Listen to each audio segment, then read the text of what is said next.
Advent had hit us with everything they had, and in the end we had emerged victorious.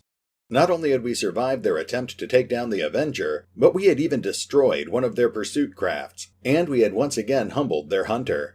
Not that Blightwalker was very accepting of his defeat, of course. He contacted us shortly afterwards, just to whine about how he had cheated by bringing in the hunter-killer. Regardless, our back-to-back victories had once again bought us some precious time, and we quickly set back to work, advancing our various research projects and bulking up our armory for the battles to come. Speaking of the armory, Tygan soon contacted me with his report on the Warlock's assault rifle. It was apparently a heavily modified variant of the standard Advent magnetic rifle, but it featured numerous integrated upgrades, including one which was apparently designed to inflict devastating wounds on psionically awakened targets. It was an interesting weapon, and I was sure our specialists would be able to get plenty of use out of it in the months to come. Even better, studying the advanced Advent weaponry had given Tygan several new ideas on how he could upgrade our current weaponry. He quickly set to work upgrading our pistols, and then once he was done with that, he swiftly moved on to begin working on a new plasma-based rotary cannon. In the meantime, the techs down in the Psi Lab continued their experiments on Atlas and Deus. Much like Naz, they were now gaining powers at a truly alarming rate, and some of the reports were already starting to include warnings that Atlas was rapidly approaching his limits. Much like Naz, he would soon end up graduating from our Psi Lab program. And speaking of Naz, he and Woe soon returned from their mission to New Indonesia. They had succeeded in drumming up some additional support from a new resistance group, but unsurprisingly they had also drawn Blightwalker's attention. While our operatives had escaped the inevitable ambush, Woe had been injured in the process. I decided this was as good a reason as any to continue seeking out more training for our operatives, and once again reached out to the Reapers to submit another one of our operatives for their special training program. This time, Colonel Matt Phoenix Bane took on the challenge, and soon afterwards he returned to the Avenger, having bested the Reaper program in record time. In fact, the Reapers were so impressed with the quality of our soldiers that they were quick to offer up some new tribute. Apparently they had recently plundered some technology that they felt would mesh well with Tygan's current heavy plasma weapons project, so I decided to have Major Winter and Corporal Morgan escort a member of our science team into Reaper territory to collect it. Around then we got word of Advent's latest plans.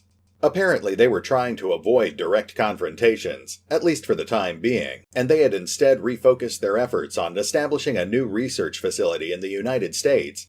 Unfortunately, that was well outside our usual area of influence, but I decided it was important for us to keep up the pressure on Advent. Every time they made a move, we needed to make a counter-move. I ordered the Grey Shirts to call all of our salvage teams back to the Avenger, and then ordered the bridge crew to set course for East Asia. While we couldn't reach Advent's new facility in the US, we had access to another facility in the Blightwalker's territory, and since I was fairly certain that the Blightwalker was still licking his wounds after our recent battle, this seemed like a good time to take down Advent's East Asian research lab. Our ground contacts had warned us that Advent had some sort of incredibly powerful creature guarding this facility, so I pulled out all the stops. I filled out our strike team with some of our most well-trained operatives. Phoenix took command of the squad, with Captain Salviti and Lieutenant Kapesh tagging along to handle the demolitions. Colonel Williams would be on point, and Karn would be on overwatch. Finally, I asked Naz to accompany the team to provide his own unique brand of psionic support. I was still trying to grapple with the concept of having such powerful superhumans on the Avenger, but it was a resource that I was happy to take full advantage of. As I watched the squad prepare for departure in the hangar bay, I couldn't help feeling like this might actually be overkill. But I was quick to remind myself that the whole point of this operation was to make a statement. We wanted Advent to know that no matter how hard they tried to hit us, we would always be ready to hit them back twice as hard.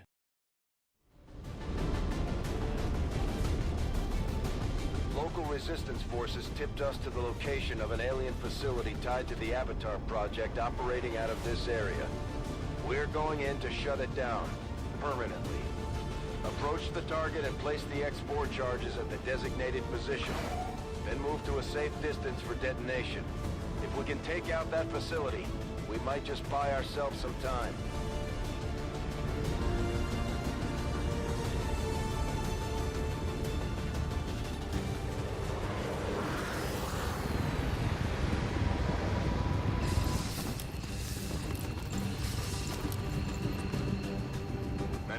5. Target coordinates are locked in. Move to designated position and place the X4 charges. Position is obscured. Hey, RetconRaider here, and welcome back to episode 31. Today we're taking on yet another facility assault, and we'll be facing the third and final alien ruler. Since we've already killed the Viper King and the Berserker Queen at this point, that means today we're going up against the Archon King, probably the most challenging of the three rulers. Given how far they started us from the objective this time, it's pretty safe to assume that we're going to run into the Archon King before we can actually reach that Advent facility. Right now, we're obviously just focusing on moving our squad up quietly and efficiently. We want to duck from cover to cover until we finally spot an Advent pod. Double time. If we're lucky, we'll be able to spot the Archon King early and isolate it. It'll be a lot easier to handle if we don't have to worry about other Advent pods while we're fighting it. In cover. Scanning. Of the three alien rulers, I would probably say the Archon King is the most dangerous. He's highly mobile, he has the heaviest armor and highest health pools of any of the alien rulers, and he alternates between using melee attacks and long-ranged attacks. Once we run into him, we're going to need to be ready to quickly adapt to whatever strategy he decides to use. But we brought along a lot of our best soldiers, so I'm fairly confident we'll be able to pull this off. Moving to position. I've got enemy. Okay, it looks like we just got line of sight to our first Advent pod, and it's an officer, a shield bearer, and an elite purifier. We should be able to take them down easily enough. We're obviously not going to attack them this turn, but we are going to spend the turn setting up our ambush in preparation for next turn. And, unless something goes spectacularly wrong, we should be able to wipe out that whole pod in a single turn. Will do. Eyes on the prize. Moving to Overwatch.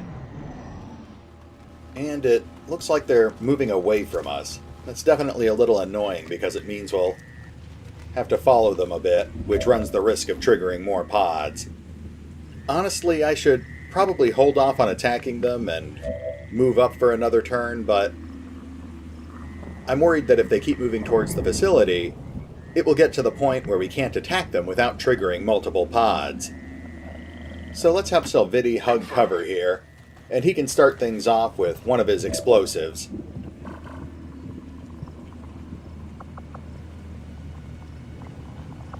The acid grenade would wipe out all of that armor, but I kind of want to save the acid grenade for when the Archon King shows up. So let's go ahead and run with a plasma grenade for now.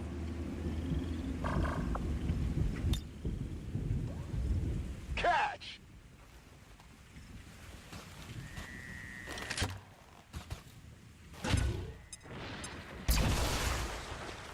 Not bad. That took off most of their armor and did a decent amount of damage too.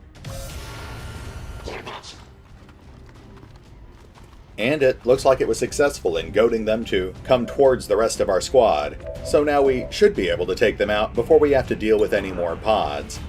First, let's see if Karn can pick off that purifier. Blood for the Blood God? And of course, he really loves shooting at targets that explode. You may actually notice that I changed his equipment loadout a bit this time. I gave him the Berserker suit and a wrist-mounted heavy flamethrower. I thought he might appreciate some more in-your-face combat options. Unfortunately, both of these remaining targets are under full cover, but we might as well have him take a shot. Skulls for the Skull Throne. Just unbelievable. That just leaves us with the officer to deal with, but he's... Oh, darn it, Okay, I just moved Williams out into the open. I clearly meant to get him up behind that cover. We'll come back to him in a moment. Yeah, unfortunately it looks like the rest of the squad is too far away to be able to reasonably attack that officer. So we're just going to have to take up overwatch positions and hope the officer steps out from behind that tree. Moving to position.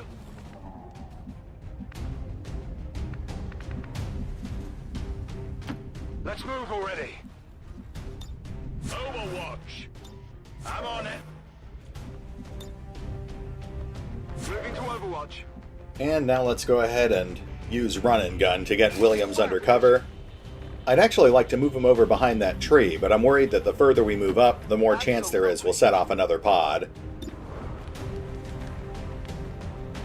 Alright, now, let's see what that officer does.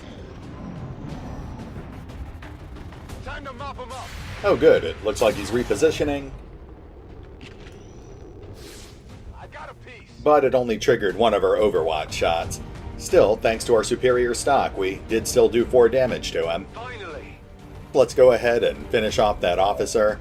Even though he's pretty far away and undercover, Naz has a couple of moves that will hit automatically. In this case, I think we'll go ahead and use Soulfire.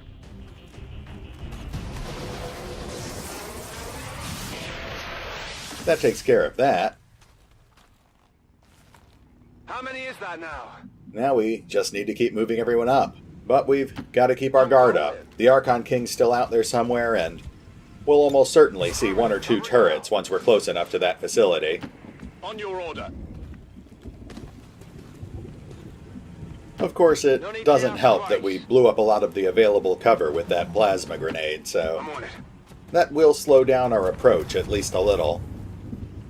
We still have some actions, but we don't want to risk setting off any more pods, so let's end the turn and see what happens. Affirmative, covering now. All set. Got it covered.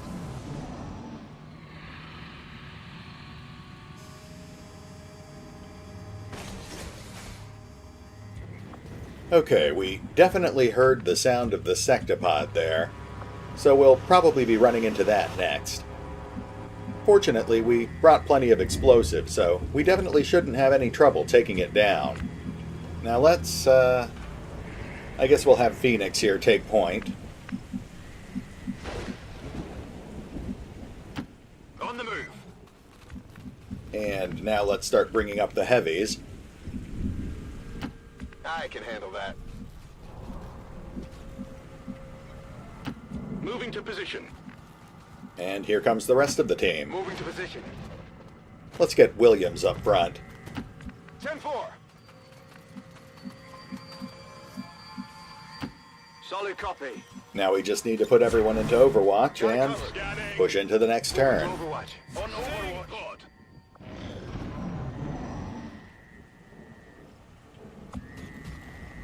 Things still look pretty clear, so let's push Williams up a little farther.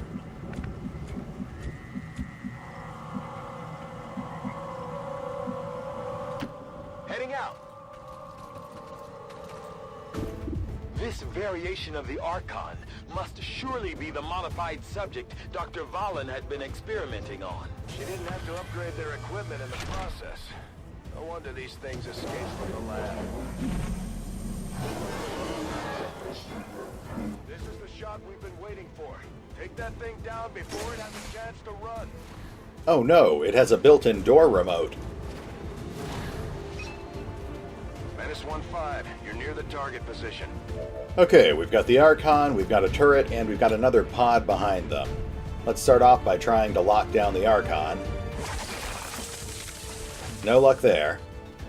And let's see if we have any other free actions we can take.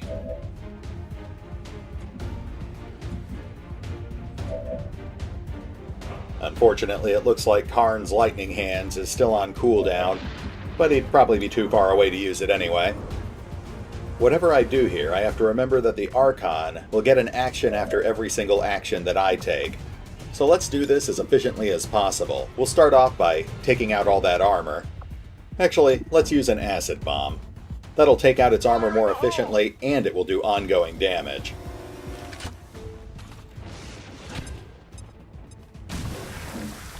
There we go. Now its armor is gone, and it will take extra damage every time it gets an action. Oh, okay. Clearly the Archon has lifted Williams into the sky, but the Bladestorm ability interrupted the animation, so now Williams is flying while the Archon watches from far below. It's trying to grab one of our people. Don't let it take him. Bradford, no offense, but you're clearly not seeing what I'm seeing here. Okay, now I think I can break the Archon's invisible grab attack if I can hit him with a strong enough attack. Unfortunately, the Archon King has a high defense and dodge attribute, which means it's hard to hit him with single target attacks. I could hedge my bets by hitting him with an area attack, but despite how it looks, that would almost certainly end up hitting Williams as well. So, our best bet here might be to do something that temporarily incapacitates the Archon. Stasis would lock him down, but it would also... Oh, wait, okay. As we clearly just saw there, Naz can use stasis on friendly targets, which will make them immune to damage until the end of the next enemy turn. So let's just toss that on Williams, and he won't take damage from the grab attack. Shields!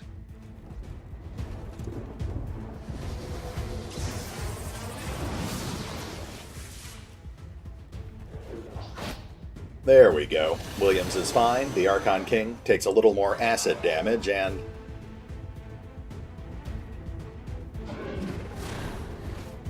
now he's retreating onto that rooftop. I have a sneaking suspicion that he's either about to start sniping at us, or he's going to shoot a salvo of missiles in our direction. Karn can still take a shot, so we might as well give it a shot. Blood for the Blood God. Blood God OP. Even with the dodge, that did 4 damage and saddled the Archon King with ongoing poison damage.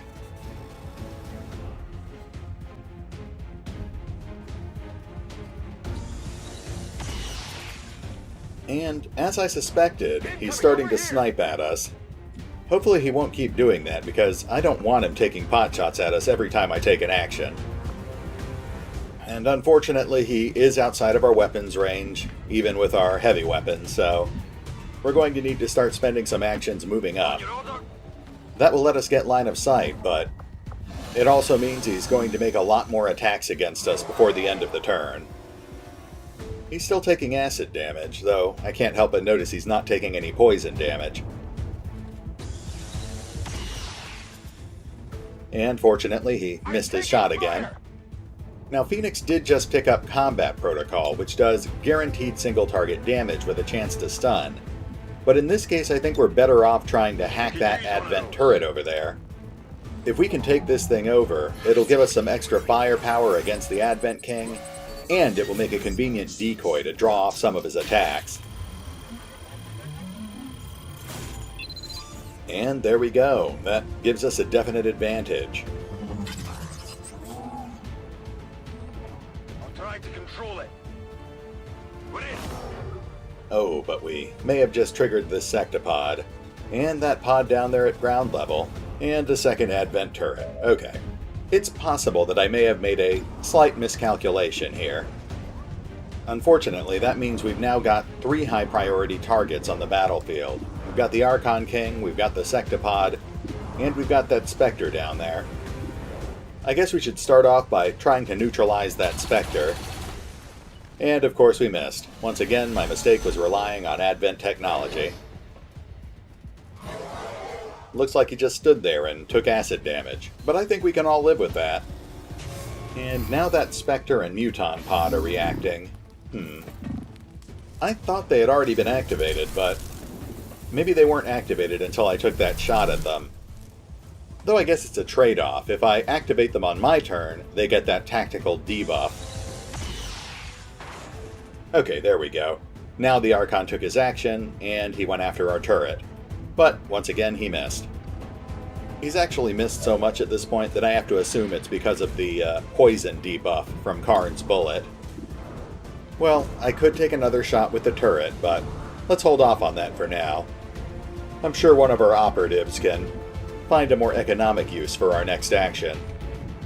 Most of our guys are still out of attack range, but hopefully the Archon King will continue being distracted by that turret. Let's go ahead and risk bringing Kapesh up to the rocks here.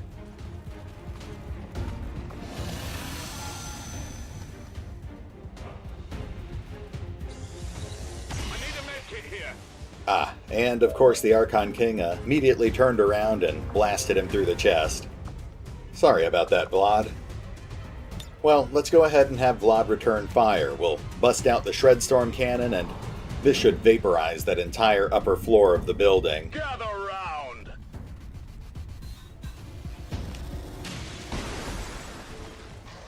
Nice, I think that actually caused the Archon to suffer some falling damage. Oh yeah, that definitely made him angry.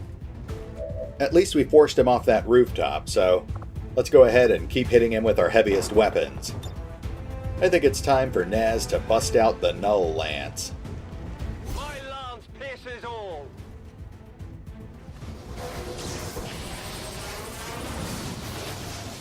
Oh no, and I'm just now realizing our Shredstorm cannon vaporized most of the trees we were using for cover. It's trying to open one of those rifts. Stop it!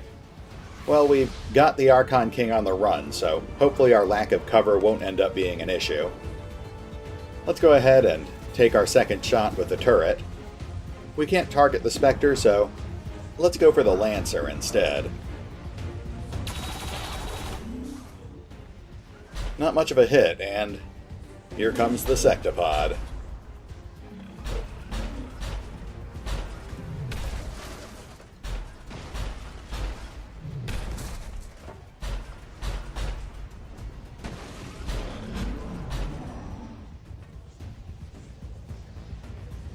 Okay, they're all suffering from the tactical analysis debuff. That should slow them down a bit.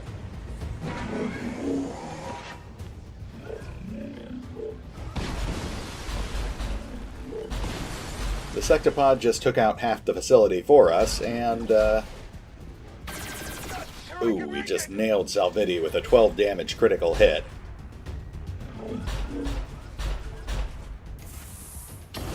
The Purifier took a shot at our turret, which is fine because our turret is fireproof. And here comes that Lancer, which, again, is fine because the turret can't be knocked unconscious. Now the other pod is moving. Let's see what they decide to do.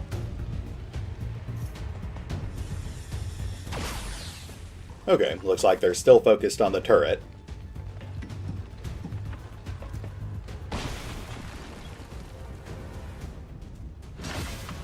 And now the other turret has been activated. But it didn't do anything. Okay, I guess we're up. First things first, we need to patch up our Grenadiers. They're both pretty badly hurt. But I don't want to leave Phoenix out in the open, so I think it's time for him to use his group heal ability. Let's go ahead and tuck him behind cover over here, and then we'll send out the heals. Heading out.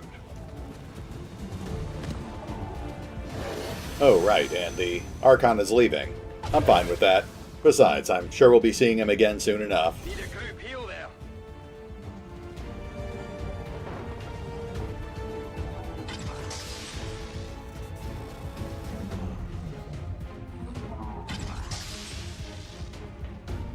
That gets Kapesh and Salviti back on their feet. Now let's see what we can do about all the rest of these guys. I'd love to be able to get some use out of William's Reaper ability, but unfortunately now that acid cloud is in our way. So we'll have to choose something else. I guess our priority target needs to be that Sectopod. So let's go ahead and bring our Grenadiers up a bit closer. Seems doable. And now let's see where we can drop some explosives to do maximum damage. Okay, this will hit the Sectopod and the Spectre, so I think that's about as good as it's going to get. Better start running.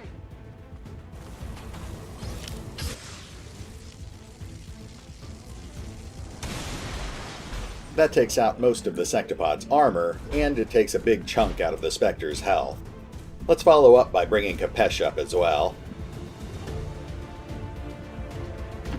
On the move. And now he can toss a... I guess he'll just toss a plasma grenade at them. Unfortunately, he doesn't have enough range to hit the Spectre, so... Actually, there's no point in using a grenade against a single target. We'll just shoot it instead.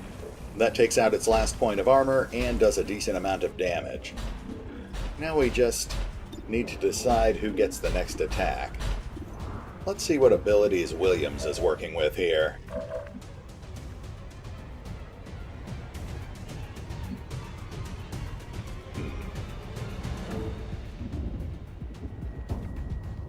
Untouchable is pretty good.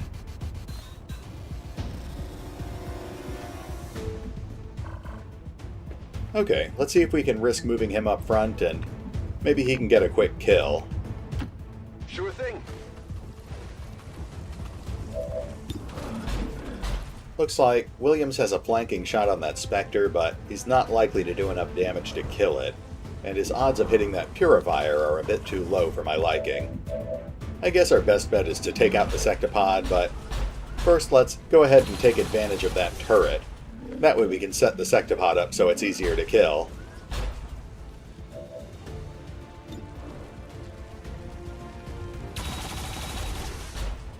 Not bad. I think that was a combined total of about 11 damage.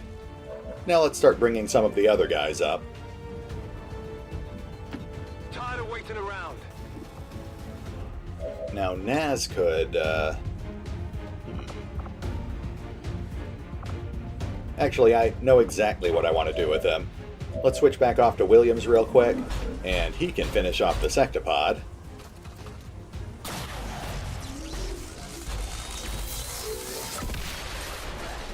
Oh, nice. I think that blast actually just took a chunk out of the Spectre, too. Well, we're immediately going to take advantage of that by having Naz use Inspire on Williams.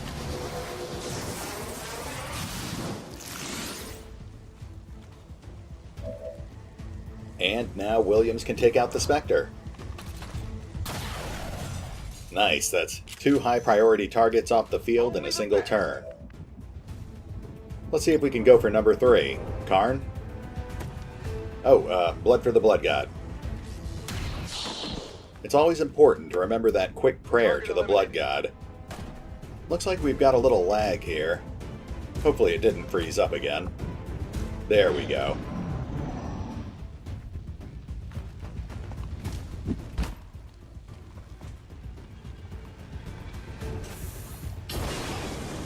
The Purifier is still pointlessly trying to set a turret on fire. And here comes the Muton. He can actually do some serious damage.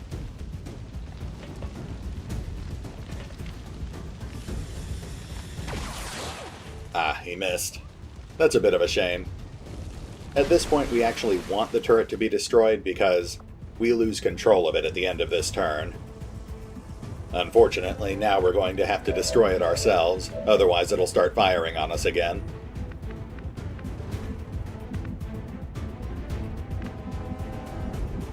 Let's start off by moving Williams over here. It looks like he can draw line of sight to a flanked target. Looks like it's the Muton, so... Oh, nice. That was a pretty vicious critical hit. That's right. But now we've got loot stuck up on the rooftop there. Let's see if we can do something about that. We'll bring Salviti up to the corner of the building here. And maybe he can drop a grenade up onto the roof in a position where it can hit the turret and that loot.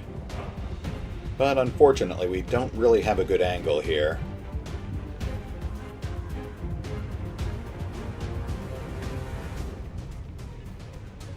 I don't think that's going to hit the turret, but let's give it a shot.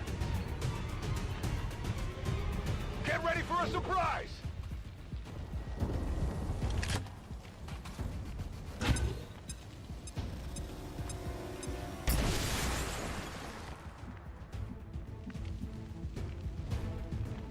Well, it looks like Advent has mastered anti-gravity technology. So unfortunately, that was a waste of a grenade. Well, let's keep bringing our guys up and taking shots where we can find them. I'm on it.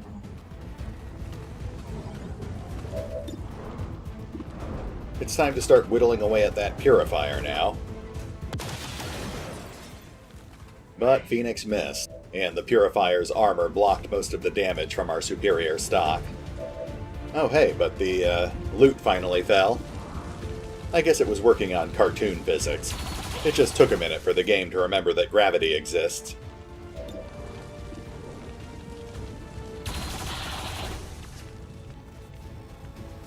Now let's bring Naz up, and maybe he can do something. Here I come. He doesn't have line of sight, but... well, would you look at that? He's just close enough to tag that hacked turret with his plasma blaster. Sorry, turret. Your services are no longer required.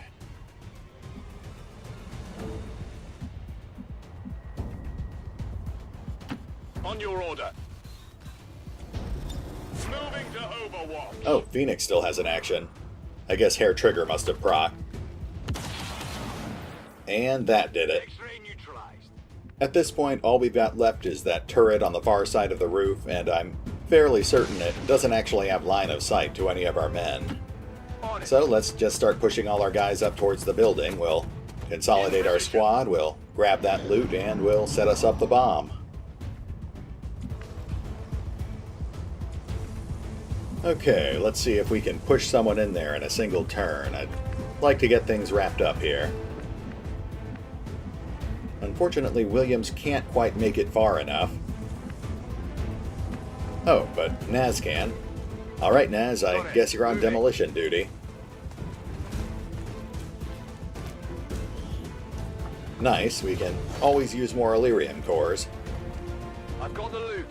Naz will have to wait till next turn to set up the explosives, so for now let's just go ahead and keep moving our squad closer together. No problem. And we'll go ahead and set up our evac zone so we can make a hasty exit.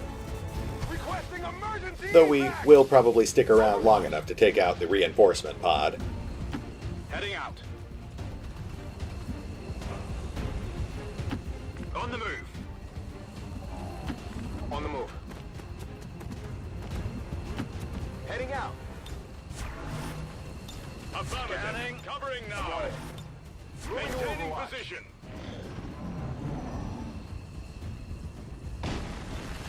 Alright, Naz, if you would.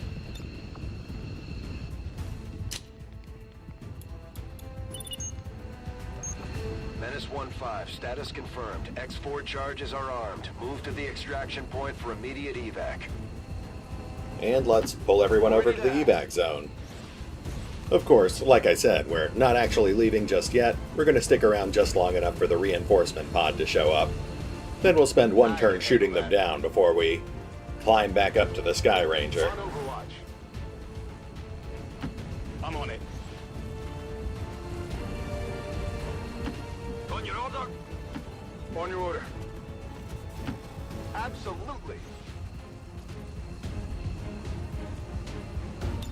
Come and get some. Moving to Overwatch. Come get some. I'm on it.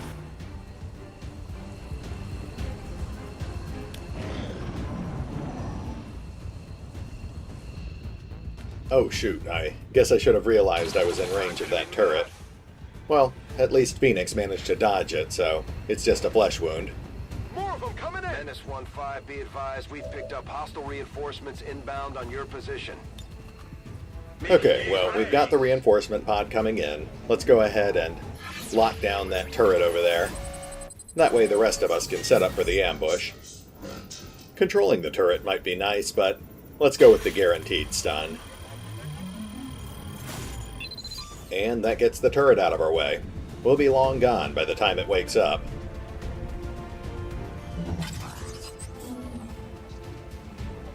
Piece of cake.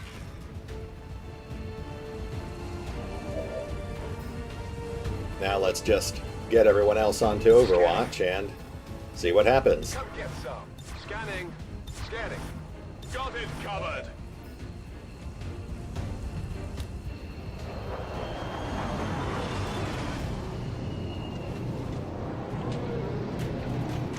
Looks like we've got an officer, a purifier, and a shield bearer.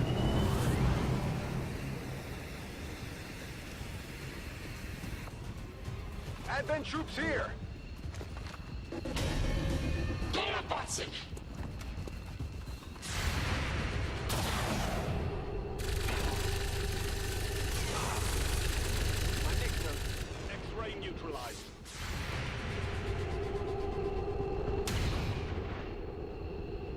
Deflection! Not even close.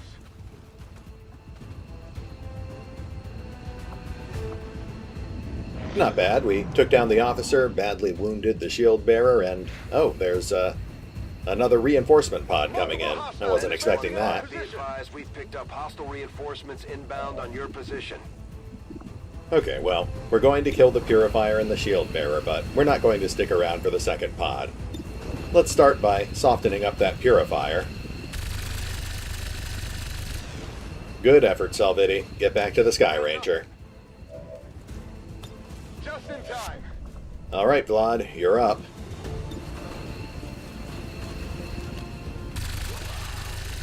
There we go. That takes off its armor and most of its health. I'm gone. Now let's,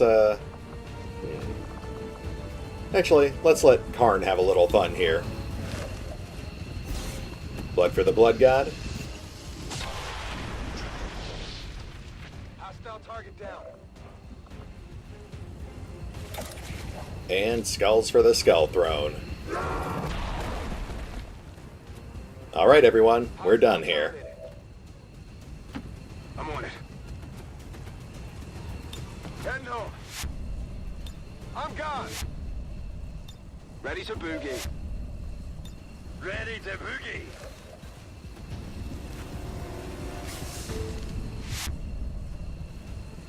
Menace 1-5, status confirmed. X4 charges detonating.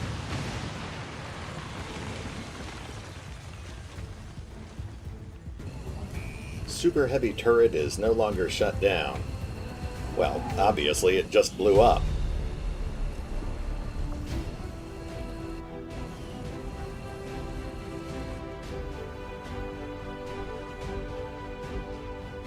We must never allow these dissidents to fill our hearts with fear. Their victory today is a minor footnote in history. A small bump on the path of salvation the elders have set forth for us.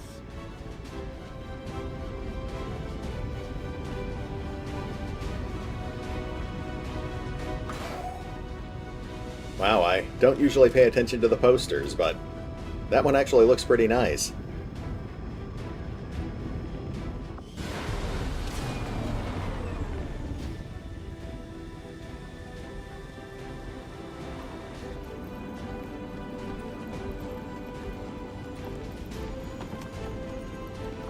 Okay, let's see what we're working with here.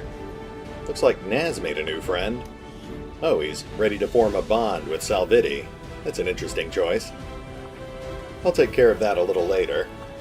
And Karn is up a level. Our resident murder master will pick up steady hands. And I think we're done. Good work, everyone. In the end, Operation Hammerhawk had been a success, though I will admit things got a lot more hectic than I had anticipated. A few unexpected events and the whole operation had almost fallen apart. We had gone in expecting some sort of massive monster, but we had still been caught off guard by that Archon King. Although we had managed to chase it off, Phoenix and Kapesh had been wounded, and Captain Salviti had almost died.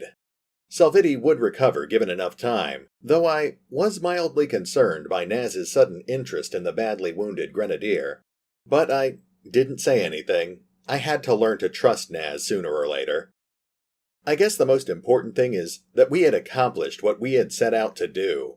The Project Avatar facility had been destroyed, their progress set back even farther than before, and, even better, Blightwalker was nowhere to be seen. As of that moment, Advent was on notice. XCOM was playing to win.